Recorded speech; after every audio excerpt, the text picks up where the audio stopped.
రేవంత్ గారికి వచ్చిన సమస్య ఏంటంటే 3 సార్లు ఎమ్మెల్యే, ముందు ఎమ్మెల్సీ ఒకసారి, తర్వాత మధ్యన ఒకసారి ఎంపీ, ఇప్పుడు 3వ సారి ఎమ్మెల్యే, ఇప్పుడు ముఖ్యమంత్రిగా. వారు గతంలో మంత్రిగా పనిచేయలే. దరిద్రం ఏంటంటే అధికార పక్షంలో కూడా పాపం ఎమ్మెల్యేగా లేడు తను ఎప్పుడు.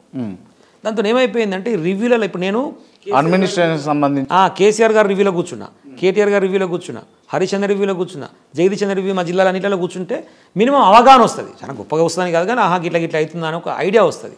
రేవంత్ గారు గతంలో రివ్యూస్కి పోయినా కూడా ఏంటంటే ప్రతిపక్ష నాయకునిగా ఆ ఉన్న పాయింట్స్ లేవనెత్తి ఎగరెస్ట్ మాట్లాడి బయటకు వచ్చేస్తారు, వాకౌట్ చేసి తప్ప ఎక్కువసేపు కూర్చోరు. ఎందుకంటే ప్రతిపక్ష ఎమ్మెల్యేకి ఎంత ఉన్నా కొంచెం ఆడ కావాల్సిన గౌరవం కూడా ఆడ పోయినప్పుడు రివ్యూలల్లో కొంచెం ఇబ్బంది అనిపిస్తుంది ఎవరికైనా. కాబట్టి ఎప్పుడు లేడు. అయితే అడ్మినిస్ట్రేషన్ మీద అవగాహన లేకపోవడాన్ని ఒప్పుకోదు, ఇగో ఒప్పుకోదు. ఆయనకు సమస్య ఏంటంటే నాకు తెలియదు అనేదాన్ని ఒప్పుకోడు. ఇగో ఉంటుందా? ఇగో వరకు మనుషులకు ఉండేటువంటి సహజంగా, నేను ఒక రేవంత్ గారి విషయంలో చెప్పండి, మనుషులకు సహజంగా ఉండేదాన్ని. నేను ఎమ్మెల్యేగా ఉన్నప్పుడు నాకు కూడా అని చెప్తే కూడా తెలిస్తే మాకు ఎక్కువ తెలుసా అనే ఫీలింగ్ ఉంటుంది జనం, మనుషులకు ఉండే సహజ లక్షణం అది. దాంతో ఏమైపోతుందంటే వీళ్ళకు ఆ అవగాహన లేదు అనేటువంటిది ఎప్పుడన్నా కొద్దిగా ఐడియా వస్తే కింద ఉన్నటువంటి అధికారులు ఏమంటే చెలరిగిపోయే అవకాశం ఉంటుంది. కంట్రోల్ ఎక్కువ వాళ్ళ చేతిలోకి పోయి ఇది ఇట్లా చేస్తుంది సార్ అట్లా చేస్తుంది, ఆ కన్ఫ్యూజన్లో కొన్ని డిసిషన్స్ మేక్ కావట్లేదు. నా ఉద్దేశం ఏంటంటే ఇంత మంచి అవకాశం దొరికినప్పుడు నువ్వు కేసీఆర్ గారు ఆనవాళ్ళు చెడిపేస్తా అంటే కేసీఆర్ గారి కంటే గొప్పగా చేసే ప్రయత్నం చేయాలి. కేసీఆర్ గారికి ఇష్టం వచ్చినట్టు మాట్లాడి నేను జైలుకి పంపుతాను, నేను నల్లగా పంపుతా అనడం వల్ల ఆనవాళ్ళు చెడిపోవు. ఇప్పుడు కూడా నువ్వు మంచిగా చేసే ప్రయత్నం చేయాలి. నువ్వు 15,000 ఇస్తా అన్నావు, కూర్చో, రైతు భరోసా 15,000 ఇవ్వాలంటే నేను ఏం చేసి తీయగలుగుతా, మన సోర్సెస్ ఏంది, ఏం చేసుకోగలుగుతాం, దాని గురించి రివ్యూ చేయి. నేను ఒక్కటే పాయింట్ చెప్తా, వరదలు వస్తున్నాయి, ఇబ్బంది అయితట్టుంది, ఏం చేయాలి, రివ్యూ చేసిన వైపన్నా ఒక్కనాడన్నా నీ రాష్ట్రంలో కానీ నీ జిల్లాలకు సంబంధించిన దానికి కానీ జిల్లా మంత్రులు కూడా రివ్యూ చేయాలి. ఓకే, ఐకేపీ సెంటర్లో కొనుగోలు కేంద్రాలు పెట్టినాం. ఇప్పుడు మనం 500 రూపాయలు బోనస్ ఇస్తాను, సరే ఇవ్వలేదు, మొన్న ఒక్కసారి కొద్దిమందికి ఇచ్చిండు, మళ్ళీ ఇప్పటివరకు రాలేదు. ఫస్ట్ అన్ని పంటలకు అన్నాడు, తర్వాత ప్యాడీకి అన్నాడు, దాంట్లో సన్నాలకు అన్నాడు, సరే అదొక అంశం, మళ్ళీ ఇవ్వలేదు. ఐకేపీకి సంబంధించినటువంటి ఒక రివ్యూ చూపిస్తారా నాకు ఏ జిల్లాలో? మంత్రి అంటాడు కలెక్టర్తో పెట్టి ఎన్ని కొనుగోలు సెంటర్లు పెట్టారు, ఎంత ప్యాడీ రిక్వైర్మెంట్ వచ్చింది, ఎంత మనం తీసుకోవాల్సి ఉంటుంది అని. నేను చెప్తా, నల్గొండ జిల్లాలో ఉమ్మడి జిల్లా మొత్తం భారతదేశంలో అత్యధిక పంట పండించిన జిల్లాగా వచ్చింది మా దగ్గర. ఎందుకంటే నా తుంగతుర్తిలో నేను ఎమ్మెల్యే గెలిచినాడికి 30,000 ఎకరాలు ఉంటే గెలిచిన తర్వాత దాదాపు 1,20,000 ఎకరాలకు పోయింది, అంటే 90,000 ఎకరాలకు నీళ్ళు ఇవ్వగలిగినాం. దానివల్ల పంట పెరిగింది, వచ్చింది.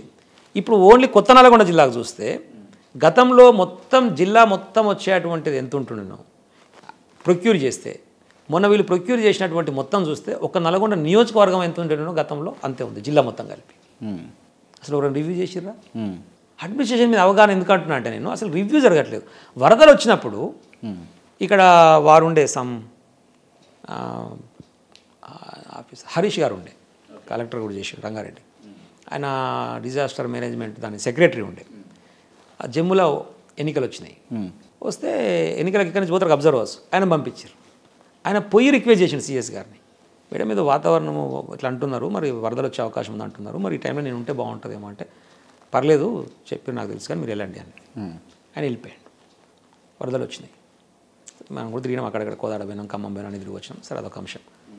అసలు ఏం జరిగిందని అడిగితే ఒక రివ్యూ లేదు, ఒక అసెస్మెంట్ లేదు.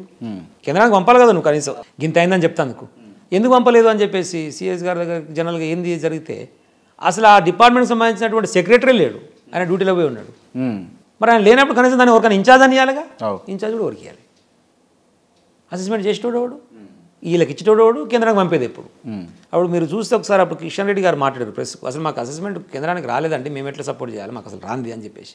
వాస్తవం. మరి ఇప్పుడు నేను చెప్పేది ఇది అడ్మిషన్ లోపం అంటే కనీసం వేరే వాళ్ళకి ఇన్ఛార్జ్ చేయలేదు. అప్పటికప్పుడు హుటాహుటిన ఎలక్షన్ కమిషన్కి లెటర్ రాసి ఎలక్షన్ కమిషన్ పర్మిషన్ తీసుకొని హరీష్ గారిని రిటర్న్ పిలిపించి ఆయన ప్లేస్ ఇంకోరిని కంపాషనేట్ చేసి ఆయనతో అప్పుడు అసెస్మెంట్ చేయించి కేంద్రానికి పంపారు. ఇది అడ్మినిస్ట్రేషన్ లోపం అంటే అంటున్నా నేను. తెలియంత అంటారా? అంతే కదా, అందుకనే కదా నేను ఏమంటున్నా, క్వశ్చన్ పేపర్కి ఆన్సర్లు ఏమైనా రాసిస్తే నేను మార్కులు లేదు, ఖాళీ పేపర్ ఇస్తే ఏ మార్కులు వేయాలంటున్నా నేను. అదే కదా నేను అడిగేది. రైట్. కేసీఆర్కి ఎన్ని మార్కులు ఇస్తారు మీరు? 100కి 100 మార్కులు ఇస్తాం. 100 ఎక్కడది? 100 ప్రశ్నే లేదు. 100 గాదర్ కిషోర్కి ఎన్ని వేసుకుంటారు? నాకు నేనా? అది నేను ఎట్లా వేసుకుంటా, ప్రజలు వేయాలి, లేకపోతే నువ్వు మీరు లాంటి వాళ్ళు నేను ఎట్లా వేసుకుంటా?